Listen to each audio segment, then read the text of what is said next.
9 o'clock, so we will call this Properties Committee meeting to order. And as you are able, please stand for the Pledge of Allegiance.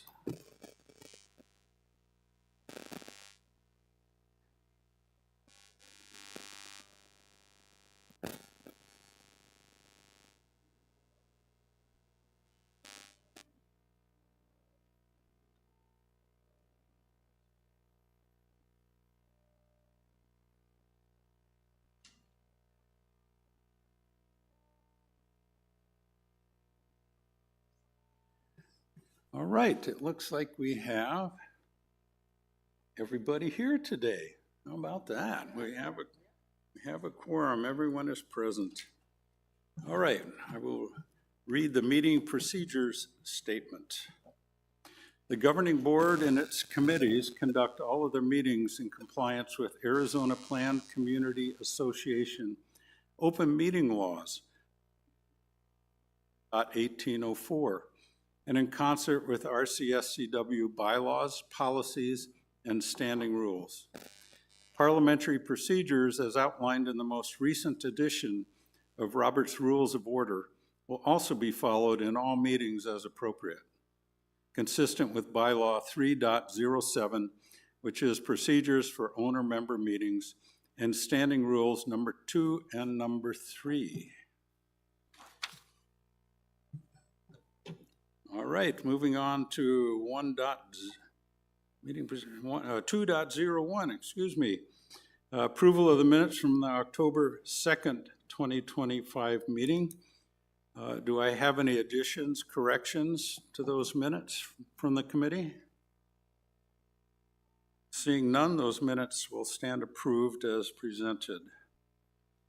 Reports 3.01, capital improvement projects. From manager report from interim capital improvement project manager Carl Wilhelm. Carl, it's all yours. Good morning, Director Chatton. Thank you, committee.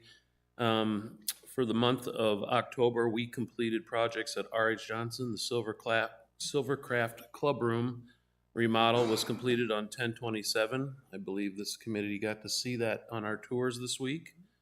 There are only a very few items left that facilities maintenance is helping with and cooperating with the club. Moving on to the sports pavilion, the Lizard Acres pub remodel was completed 10/14/25. Over at Echo Mesa, the Pro Shop parking lot asphalt seal and stripe was completed on 10/2. And at Trail Ridge, the Pro Shop patio resurfacing project was completed on 10/16/25. That completes my report. Russ Boston is out of office. Would you like me to continue for him? Yes, if you would, please. Facilities maintenance update, Beardsley. Exterior painting of the complex still continues as time permits.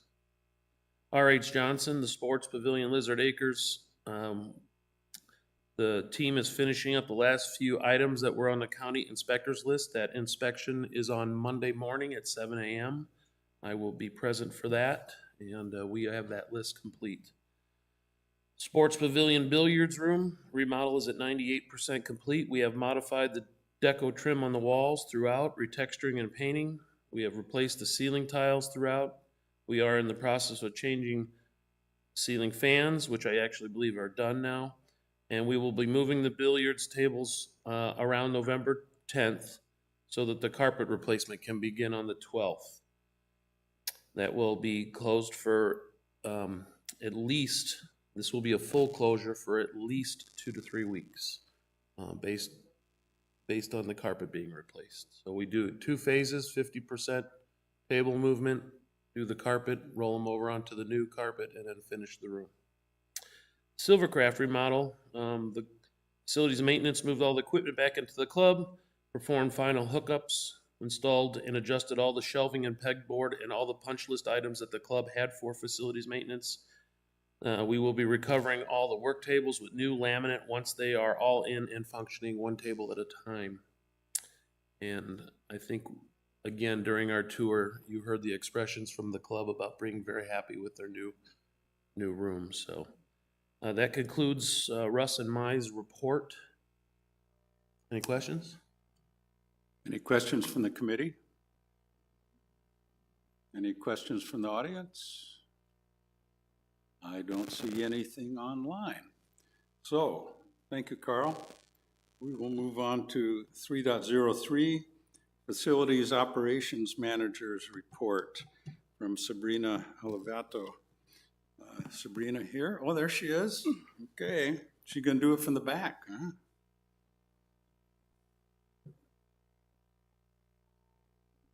I actually don't have anything in my report today, so thank you, John. Well, you make it quick, don't you? All right, well, thank you very much.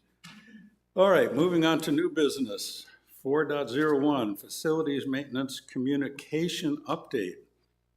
Well, we've been kind of going, as a committee, we've been kind of going back and forth on just how this is all going to work when we do our tours, and we want to get all the items that we identify on those tours on some sort of spreadsheet so that we can have a monthly accountability back to the committee. The way it works right now, we had an email site that wasn't working very well, so right now we've decided that all the comments from the committee will come directly to me, and then I will send them to both Holly and to Russ. Spreadsheet will be updated for committee monthly, and Holly has volunteered and has already created a spreadsheet with all the items on it. So at some point, I suppose when Russ gets back, maybe for our next monthly meeting, we'll have an update on the items that we've identified and the ones that have been taken care of, or tell us when they will be taken care of. So that will be coming soon.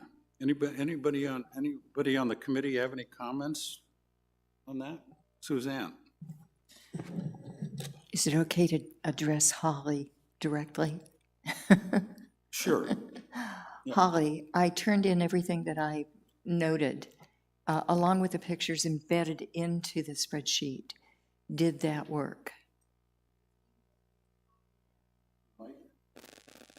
I wasn't able to copy them, but I figured since John's sending the pictures to Russ, that we wouldn't necessarily need them in the spreadsheet, because we would just, and I have the spreadsheet all done, I just didn't send it today because Russ isn't here, but I'll send it when I get next week. So I just put all the line items, Okay. right? Therefore, should I submit a separate? You sent it to John. I sent the worksheet, the spreadsheet, with the pictures in it. I did not create a separate file for just the pictures, but I can do that. Is that what you would prefer, John? Well, like Holly said, she's not going to put the pictures on the spreadsheet. I think if you, whatever you send to me, I will forward to Russ and to Holly. And if you've already sent it to Holly like this last time, I'll just forward it to Russ. But I don't think we do need the pictures on that spreadsheet, do we? Yeah, so Suzanne puts them in a Word doc, and then she puts little title boxes as to what you're looking at, and so I think that's what you're asking Yes. for, right? Yeah. Should she do that again, since she's done it with all the other facilities? I think that'd be very helpful for Russ when you have the picture with the description right underneath it, so that they can identify where that is quickly. Okay. That'd be a good thing, wouldn't it, Carl? I believe that would be a good idea. And then when you're done, I have a comment too. Okay. Thank you. Any other comments from the committee? Carl, it's all yours. We don't have an agenda line on item exactly, but this falls under the tours. During the tours, you were presented communication on the capital projects list. This is our last opportunity until January, because generally we don't have meetings in December, but that's definitely, your call for the agenda. So, but I will not be here moving forward. So our new capital project manager, who has, the beginning, a little bit less experience in these project titles. So this is an opportunity for you to ask me any questions. Do we have any questions from the committee? Otherwise, January will be list with costing, which is not the purview of this committee per se, it's budget and finances purview, but good questions would be ready for January. I'm just kind of giving you an opportunity for, if you have anything that we walked recently. Jim, please. I'm not 100% sure this is the cue for it, but after the tour the other day, I kind of put out there, because we had walked the Labadee Club, and through your discussion, there's sound like we were going to kind of approach it at a minimal level with the flooring and some cabinetry and whatnot. And then as the committee sat afterwards, just from my personal perspective, that I'm a very frugal person, and I like the idea of, trying to get as much usefulness as we can out of the assets. But that room needs the full meal deal. I mean, it just really pokes on me. And there was some feedback in regards to we're opening some issues with having to bring everything up to code and whatnot. And as I've stewed on that for the last couple of days, it just kind of comes back to me the importance of, when I hear, we'll have to bring things up to code. When I hear that, code is for the purpose of safety on an individual and the building and whatnot. And so for me, I'm uncomfortable knowing that there's, safety or code issues that are putting a liability of someone's safety or the building, for that matter, in jeopardy. And so I just want all that to say, I'd like to open up I don't know when, where, how, but the idea of the Labadee getting the full meal deal versus kind of a Happy Meal size. Well, maybe you can respond to that, Carl, but I also have a question that maybe you can respond to. The club itself is not interested in a total remodel. But as the properties committee, if we believe in a total remodel that would be good for the overall ambiance of Sun City West facilities, is that something that's been done before? So I'd like to answer both the speaker's points. Firstly, the club room is code compliant. It is just an outdated measure of construction practices used to originally develop that room. So if we do a remodel of a larger scale, it'll require us to bring it up to new code standards. But we are safe. We feel confident in that. Okay, so so we don't have any safety issues. Now, Mr. Chatton, to your question, we work closely with the clubs when it comes time to do a room remodel and try to be very considerate of their needs.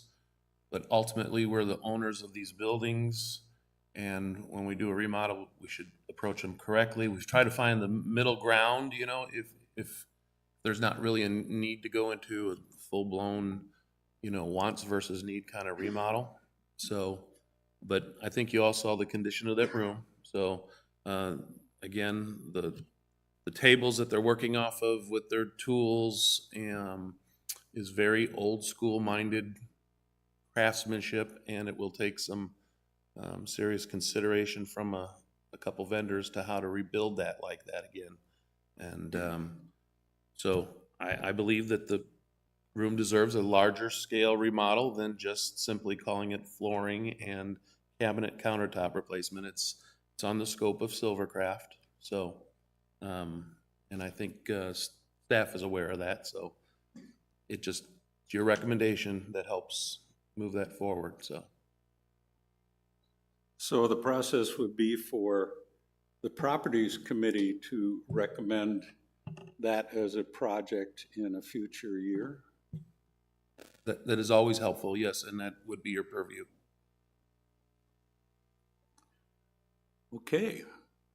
Well, does anyone want to recommend that we look into having the lapidary room redone, similar to the Silvercraft?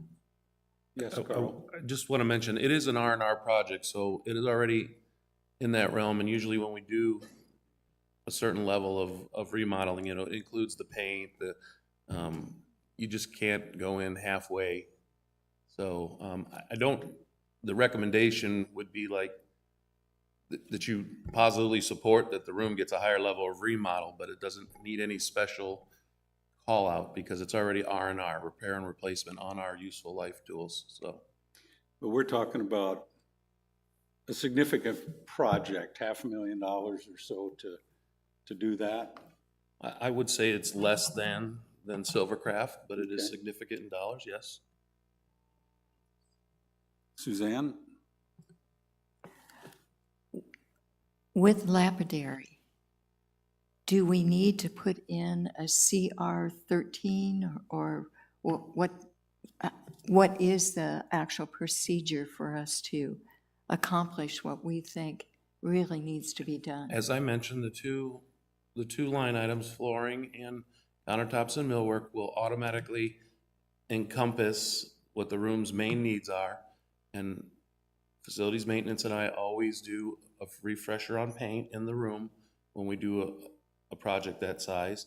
I mean, am I missing something that you saw that the club needed greater than the items that I've mentioned? Yes. Go ahead. I think we toured a lot of facilities over the last 5 weeks. And I would have to say the ambiance of the Lapidary Club, it's got to be at the bottom of the list. I mean, it really looked shabby. Yeah. Yes. And I think to Jim's point, when we get people coming here and we want to attract them to Sun City West, that wouldn't be the place where we would take anybody unless they specifically asked to go there. And I think that's, we need to do something about that. I mean, I think our facilities, having gone to all the facilities and looked at them and talked to other people, we just believe we have the best facilities available in the country. That isn't one of the best facilities. I mean, as far as quantity of machinery and everything you need to do the work, it's all there. But if you have any, it wouldn't attract somebody who wasn't into lapidary and you wanted to get them to join that club and learn that. You'd walk in there and probably say, no, I don't think so.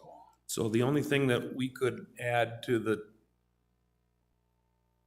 R&R is adding grid sealing and refurbishing our sprinkler systems like we would automatically do. It is an expense, of course. And that would be the same level or items that we did for Silvercraft. So flooring, cabinet countertops, ceiling grid, the paint is an automatic. That's all just parked into the development of the project. And you would have a remodel that is the same as Silvercraft. So I don't need anything else as a recommendation is what I'm saying, other than you saying, yes, please do the ceiling. Well, please, Yes. we would recommend that we do all the above. We'd like to see it Very good, done similarly to what was done at Silvercraft. very good. Jolene? When is that R&R scheduled? Is It's it, on this list right here. oh, it is for next Yeah, year? Yeah, Okay, that's why so, we called it out. okay, during and then my tours. next question is, so do you meet with the Lapidary Club or the president to say, okay, this is what we're gonna do? I mean, does that all That gel meeting is together? scheduled for next week. Okay, Yep. perfect. Great. Again, because we mentioned earlier, you heard them say that they wanted a very minimal approach, which, you know, we will find a happy medium in this. When we do club room remodels, there's a little suffering on everybody's part for a great outcome.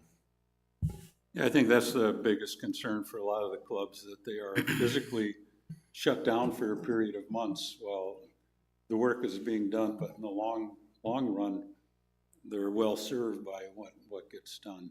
So, Suzanne?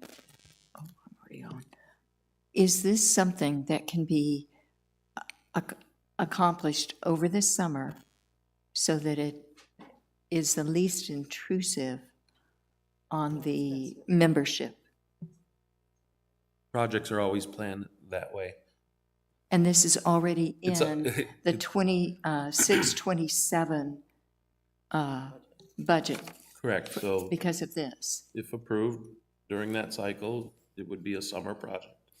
Would it be more expensive than what is noted on our sheets? You don't have pricing on your sheets. Well, that's true. Not yet. Well, the scope would be much larger, so But the obviously the cost because would of go the up scope. significantly. Sometime between the January through February cycle of finalizing the capital budget, I would have the research done and estimating as close as best can be done in that time frame. Yes. And would it be good for a member of the Properties Committee to be a party to the discussion on the scope? Not necessary. Not your purview, sorry. I think we've told Carl what we're looking for. We're looking for a Silvercraft, basically over there. But I do completely involve the club because I want them to be happy with their color selections, just like Silvercraft and any other club in the past history has always been involved, so you're welcome. Well, thank you, Carl. I think we're headed down the road that we were hoping to be headed down. Hey, John, I have Sure. I have a couple of Lynn. questions. Just in looking at Lizard Acres and the process you went through there, and then Silvercraft, I'm curious because we talked about code. You mentioned that it is up to code at the moment. But if it were to be renovated, it sounded like you said you would have to update it to the current code.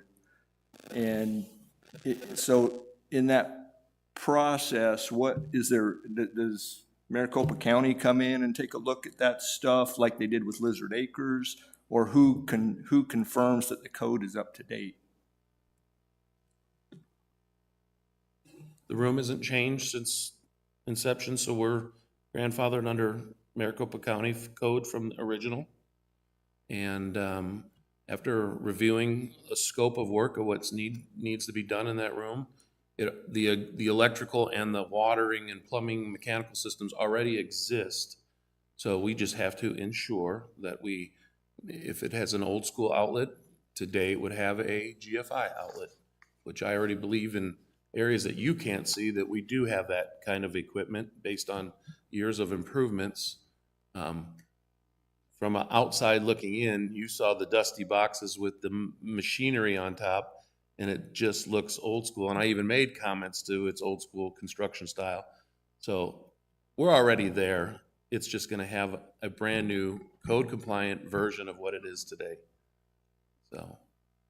I guess looking at, while we were in there, lifting up those boxes in between, I mean, you look in there, and yeah, it's functional, it works great, it's probably up to code, but they were dirty and messy, probably haven't been touched in years. So I guess one of my questions would that be part of the overall project to Yes, I would. upgrade that? Okay. Yeah. Thanks, Carl. Yep. Well, we might meet with a little, or you might meet with a little opposition on that. But I think for the good of the cause, so to speak, I think that's the direction we need to head. So appreciate you taking that over for us, Carl, for at least another month. All right. Moving on then.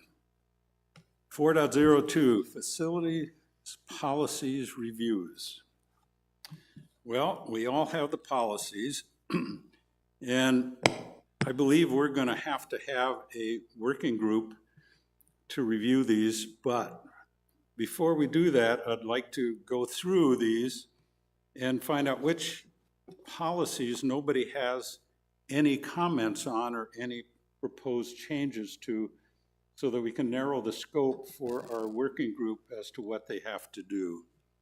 So, does anybody have any issues with FA01, capital project planning process?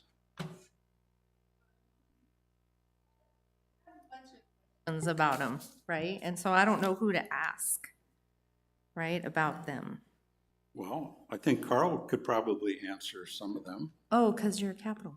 So in the policy, right, it says major project, right? What is a major project? Is there a monetary amount to a major project? It was very vague. And maybe that's intentional, and so those are my questions.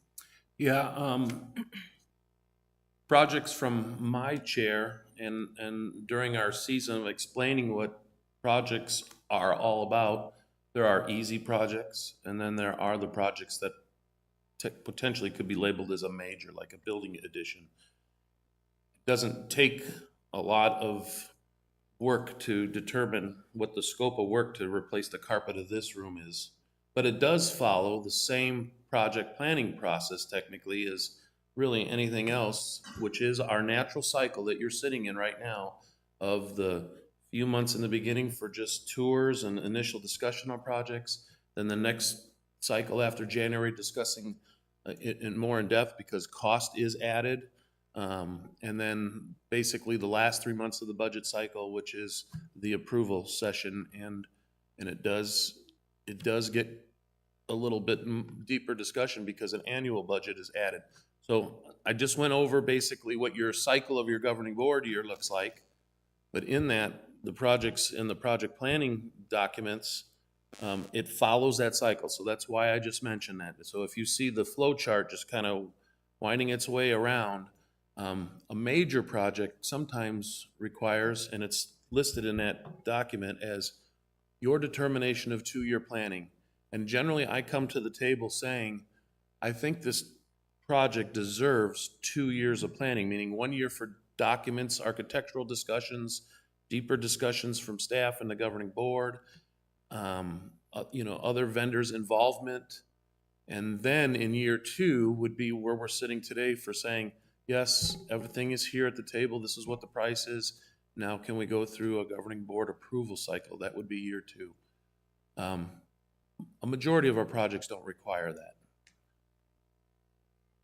Yes, that was my question, right? It's kind of, when do you follow that process? And I did go through the flow chart, right? And Yep. there is a gap in the flow chart, right? And there's the orange triangle that says GM approves, denies. Yep. And then the flow chart keeps going, but I'm assuming that if the GM denies, the flow chart goes a different way, right? It's a written response to the person on why it's denied. Or Okay, to that's a very good question. So let's define the line July 1st when the initial budget is developed. So the CFO, myself are fully aware of what's in the repair and replacement tool.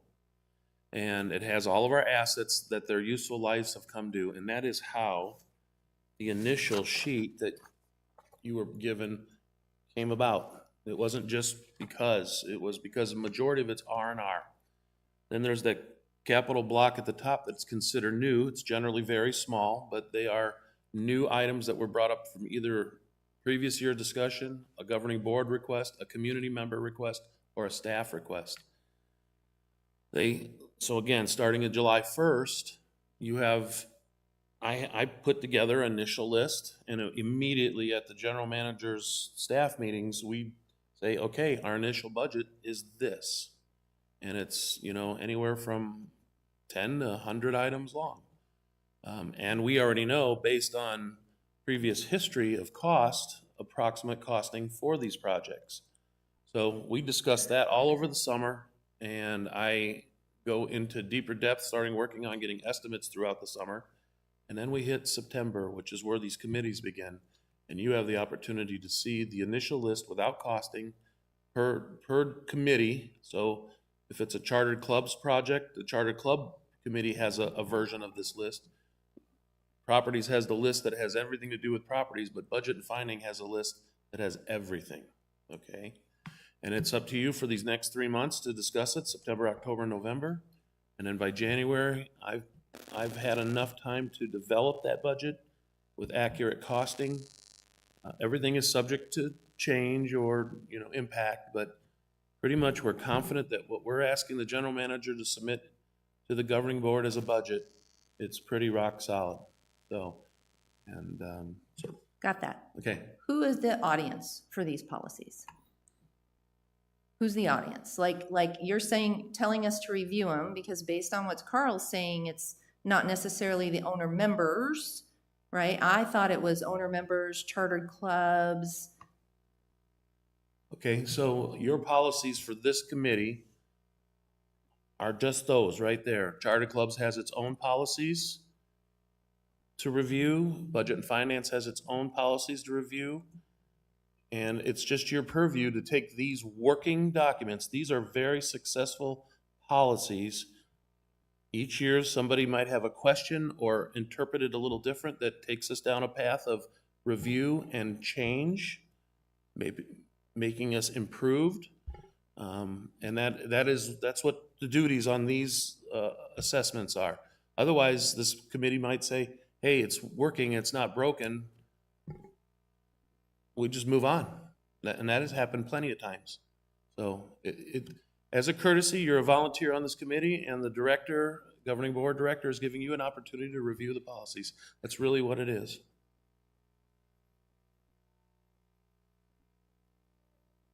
Director Any other- Chatton, may I speak?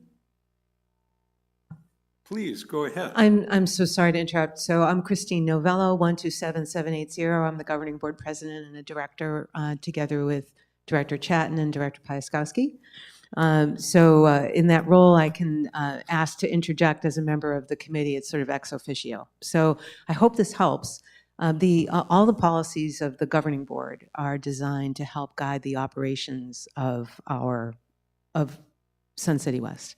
So Holly, if that's what you meant, that's what these policies are designed to do. So we have, if you will, oversight as a governing board and as a community, and this is what helps guide the team that runs our beautiful facilities, guides them on their operational procedures and what we feel is important to do. So that's what these are designed for, if that helps at all.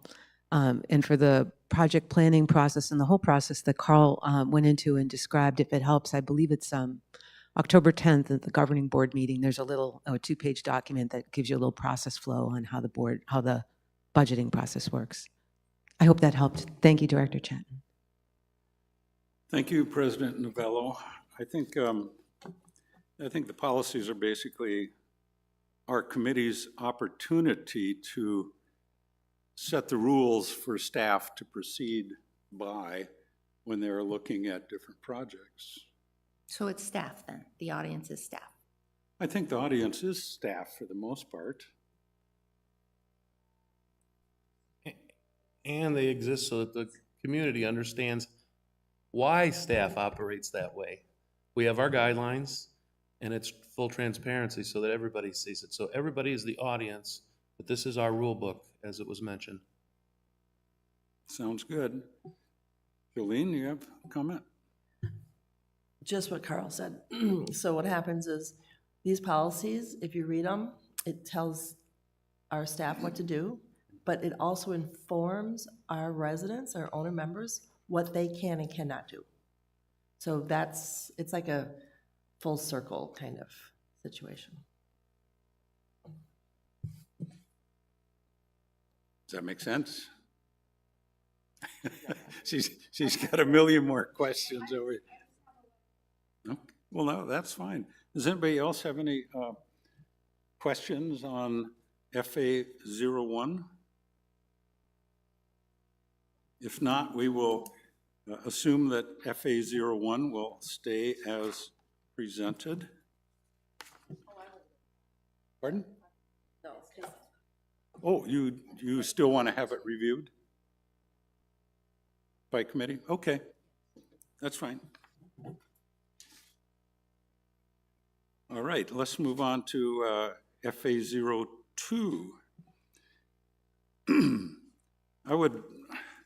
I would make a comment on FA02. FA02 is very short, except it has a guidelines link that goes to 13 pages that basically has the same title as what this policy has, and it pretty much covers everything that's in FA10. So I think that, personally, I think that FA02 and FA10 both need to be reviewed, if not totally rewritten and merged and/or merged. Any other comments on that? Me, it's FAO Holly? 7 too. It's FAO 7 too. I'm sorry? In the guidelines, it has FA10 and FAO 7, Oh, it's 7 but they're also? not linked. So like if you go into FA 7 or FA 10, it's not linked to the guidelines. That having that PDF is great, but at least link it in FAO 7 and FA 10. All right. So we will definitely be reviewing FAO2, FAO7, and FA10. So we don't need to spend any more time on that. How about FAO3? Any issues with indemnification of the association?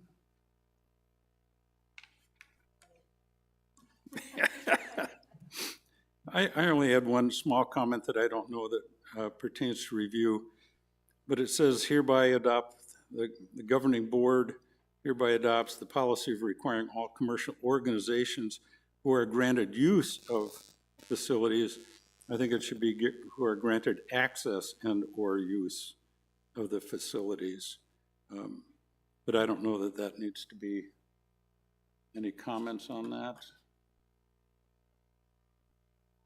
Okay. FAO3, we'll just redline that. One change. Okay, FAO4, safety awareness. Did anybody have any issues with FAO4? Jolene? Okay, so just kind of curious, on our facilities, do we have the firearm little sticker? Because I don't think we address firearms at all. And I don't know if it would go under safety or 07. Is it 07 or, I don't know. I'm just, world is crazy out there. Everyone can have a concealed weapon and whatever. And so if we don't have postings out, like this building does not have a post outside at all for a firearm, does that happen? I don't want to answer yes or no to that right now. Let's bring that back to the next meeting with an answer for you, Okay. okay? Because I don't think anybody here is absolutely sure on that without doing a little, the strongest subject matter expert is Russ or our safety director, so.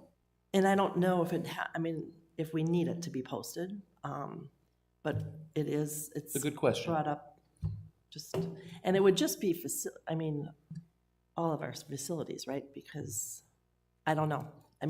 Even in the park, is there a sign that needs to be up that I says? think there's a ARS code that defines, and I think it's the same ARS code that's on the bottom when you do see the sticker. So we'll do our little research and bring that back to the next meeting Okay, for great. sure. Thank you, Carl. Welcome. I don't know that, so FAO4 is probably all right, because the question on firearms is probably a much larger question than just safety. That could become a new policy if it isn't written somewhere already, so. Any other questions on FAO4? All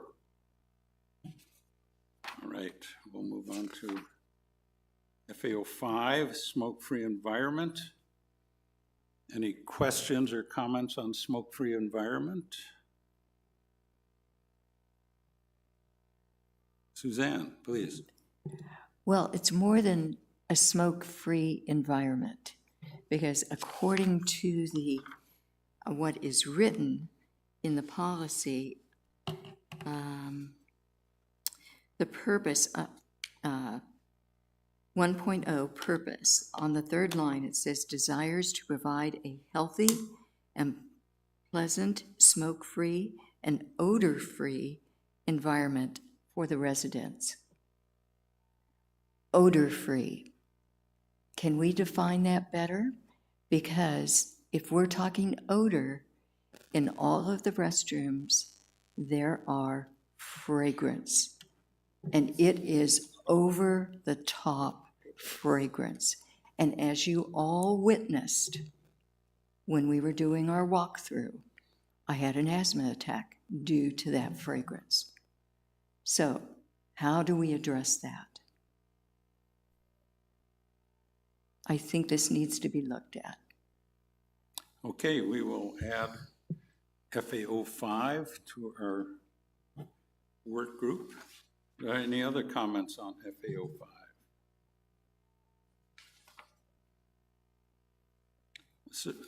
Sabrina, you may have an answer to why there is a fragrance in the restrooms? Besides that fragrance? Depends what fragrance you're referring to. Besides the obvious. Yeah, we do add air fresheners through our vendors that go up in the corners of every restroom facility. So it's like a fragrance air freshener. I do not see one in this room, but they are in our bathrooms. So would that be a policy decision whether we have air fresheners in our restrooms and other rooms in our Sun City West facilities? I see our general manager saying, no, it's not a policy decision. So we wouldn't be addressing that in FAO 5? Well, I think maybe that could be a... So does that mean I don't get to use any of the restrooms in the rec center? Because they all, without exception, have fragrance. And it's not just a little fragrance, it's over the top. Well, that is an issue because it's almost like an accessibility issue. It's an accessibility issue, it's a safety issue. If I have an asthma attack because of what you did here at the rec center, whose liability is that? So if we don't have that addressed specifically in policy, I suppose we could have an operational discussion on that. Does that seem reasonable?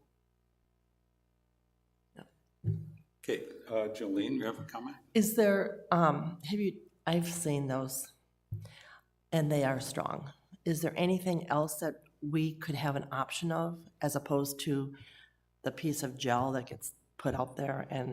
And we have, like, this bathroom up here, we have 2 of them. I mean, we had 2. I mean, maybe 1 would just be fine. Maybe you can look at that and report back to us. Yeah, we can definitely look at other options. Now, the chemicals we use in there, some of them do have fragrance in them, like the toilet bowl cleaner. I do know has like a cherry smell to it. They do not sell one that doesn't come with that, but that's not as strong as what you're referring to. And No. I do understand what you're saying, so we can definitely look at alternative options. I think we're looking at those gel Yes. things that go in that cage. And this bathroom over here, they weren't even in the cages, they were just placed somewhere. So it's like strong. Yeah, we can look into that. Thank you. Thank you, Sabrina. So FAO 5, we do not need to be reviewing. She's back. She's I'm back. sorry. So sorry, that's President okay. Novella, I please. apologize for interrupting. There's a statute cited here for all of you, right? So perhaps my suggestion, this may be covered in the statute without therefore needing to cover something so specific, but important in a policy. So perhaps one of you could just take a quick look at the revised statute that's being cited here in section 1.0. That odor-free environment that may already be somewhat covered there, and then you could issue any resident could go back to operations and ask for a different solution. It doesn't have to be when I was here shaking my head, that specific is probably that's an operational decision, how the fragrance is handled. But that statute may govern what you're looking at here. It's just a suggestion. Thank you. Any other questions or comments on FA 05? Anything from the audience? I have one online, but I'll deal with that at the end. All right, moving on. FA 06, allocation of space and association facilities. Does anybody have any comments, criticisms, edits to FA 06? Anything from the audience? If not, FA 06 will not be, no changes. FA 07, we're already going to be looking at that in conjunction with FA 02 and FA 10. So then we have FA 09, alcohol restrictions on association property. Ooh. I don't have an 8. There is none in the list either. There's no 8. So FA 09, alcohol restrictions. Anybody have any comments on FA 09? Suzanne? Yes, I had a question. There's a sample of the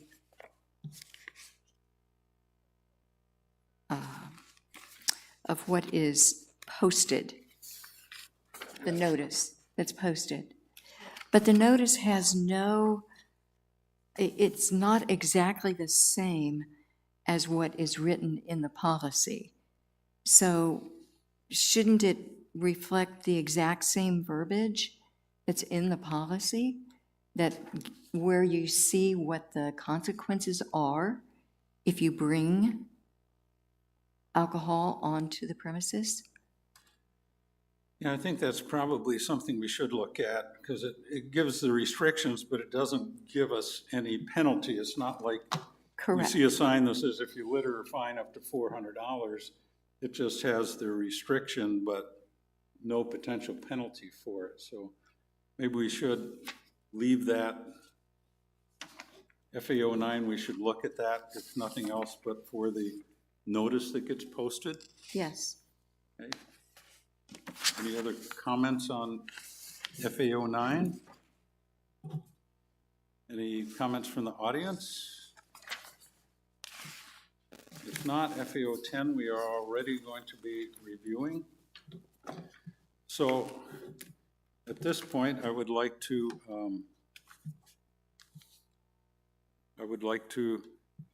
create a working group.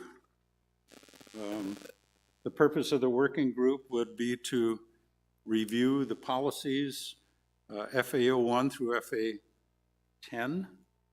The timeline would be that this review would have to be completed by December 31st. Normally, we wouldn't have a December Properties Committee meeting, but it would be my hope that we could get through these in the next 5 weeks, and that we would have at least a short meeting in December to review the policies if there's nothing else that's going to be on that agenda. And by then the idea would be that we would create red line policies for that meeting. I would like to be on the working group. Can't have more than 4. I know the most questions that I'd received prior to the meeting were from Holly and Suzanne. So I think they should be on there. So we have room for one more. Do I have another volunteer that would like to be on this working group? We could do it with 3. We don't need 4 if nobody else is interested. Seeing none, we will create this working group with those 3. And we will meet afterwards to come up with a date for our first meeting, and we'll plan on reporting back at our December committee meeting. I appreciate everybody's comments. All right, that takes care of our new business. I had one online comment that came in earlier, and it's from, well, they don't give me they just have a email address. But the question is simply, why was the Pledge of Allegiance inaudible? I suppose we don't speak into any mics? Yep, the audience just wasn't loud enough for our podium mic to pick up the room, so sometimes they could catch it, and we don't have a big audience today, so I don't think we were that loud for it to pick up. Okay. So unless, it's nice that we broadcast these meetings, but unless somebody's speaking directly into a microphone, it's probably not going out over the YouTube, so.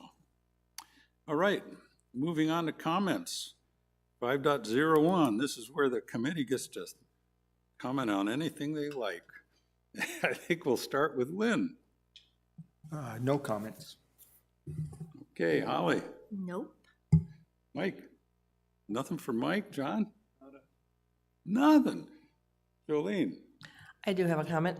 When we do next year, just put it in your little brains here, that next year when we do the upper R.H. Johnson, if we could do bowling, like maybe earlier, only because we did kind of disturb our bowlers coming, going in and, so if we could do them first and then do the rest of it, we wouldn't have to say, just stop bowling.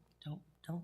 We're running back and forth. Just a suggestion. I think the issue this time was we wanted to make sure we got Metal Shop done, so we did them first, Right, which but kind of set us back a little bit. And then we went to the east end too, so So if we could just do Metal Shop and then this end and then work our way.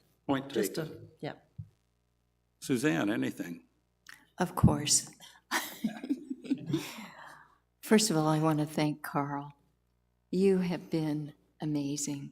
We are really going to miss you when you're gone. You have large shoes to fill, whoever comes after you. Thank you for the guidance you've given us, the knowledge.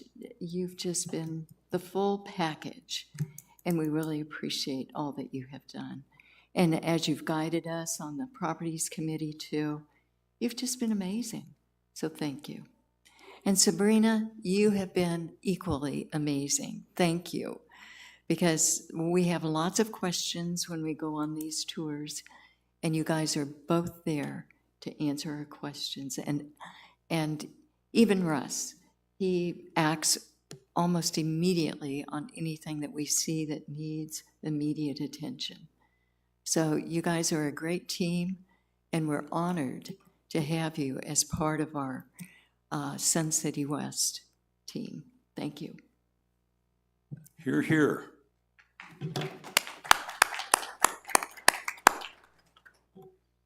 Lindsay, anything? Jim? Nope, I'm good too. Well, I don't know if I can add anything to what Suzanne has said. I just know that since I've been on the board, if there's one person that I can go to get answers for 95% of my questions, it's Carl. He knows what's going on. He's extremely knowledgeable as to different projects and what's needed here. And he has got his handprint all over Sun City West, that people are going to enjoy the improvements that he has made for decades to come. So I too want to thank you, Carl, for all that you have done. And we really look forward to Sabrina taking over a lot of this stuff, and to our new, I can't remember his name offhand, I got it on my phone. Herschel, yes, Herschel starting next week. We look forward to that. And if he's half as good as you are, Carl, we'll be doing well. So thank you very much. Any comments from the audience? I have something new online here. Oh, never mind. The person who wanted to know about the pledge says, oh, duh, that makes sense. Thank you very much. Okay, so we have nothing additional online, nothing from the audience. The next Properties Committee meeting will be on December 4th. We're not planning on canceling that at this time because we'll want to report back on the policy review.